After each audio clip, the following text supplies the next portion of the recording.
सुबह 10 बजे तक सोने वाली और बार बार उठाने पर भी थोड़ी देर और सोने दो ना कहने वाली शालिनी आज भोर को 6 बजे ही उठ गई थी। इतना ही नहीं, उसने सबके लिए चाय बनाई, पेपर लेकर आई, बगीचे में पानी दिया और पापा को सुबह मॉर्निंग वॉक के लिए भी उठाया। सभी लोग शालिनी को बड़ा आश्चर्य से देख रहे थे।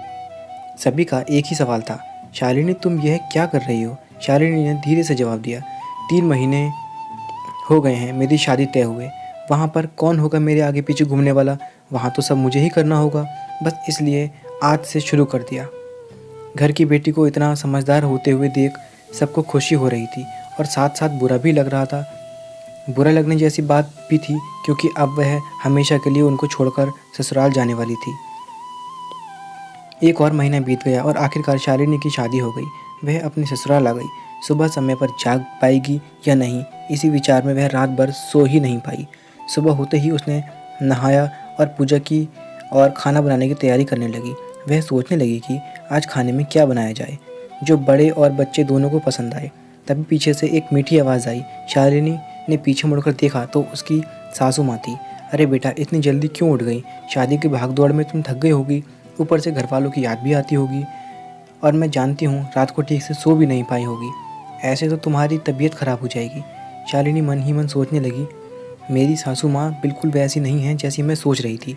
मैं तो डर के मारे कितने दिनों से सुबह जल्दी उठने का प्रयास कर रही थी। यहाँ तो परिस्थिति बिल्कुल अलग है।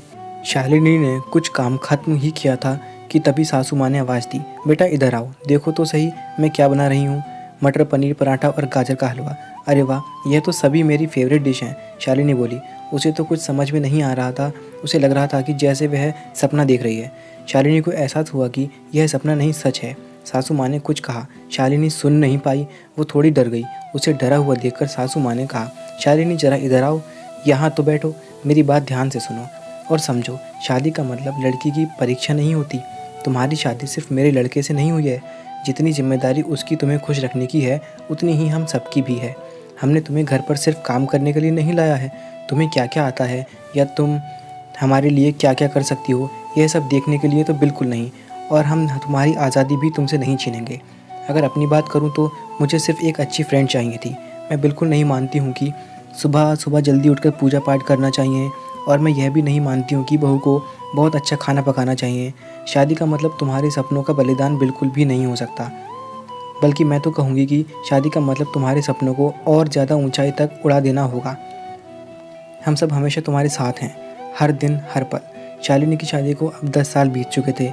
इन 10 सालों के सफ़र में उसने जो अनमोल रिश्ते कमाए थे उनमें से एक थी माँ।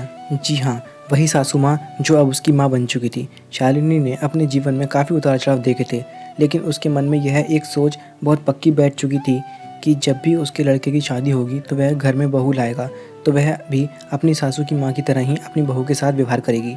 टीवी सीरियल्स में सास बहू को दिखाया जाता है, वही वास्तविकता है। ऐसा बिल्कुल नहीं है। समय के साथ लोग बदलते हैं, लोगों के विचार बदलते हैं।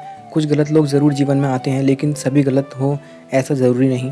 आखिर मैं यही कहूँगा कि बहू मतलब बेटी ही होती है। गलतियाँ तो हर किसी से होती हैं, इसलिए बहू के साथ भी वैसा ही व्यवहार करें जैसा खुद की बेटी के साथ करते हैं।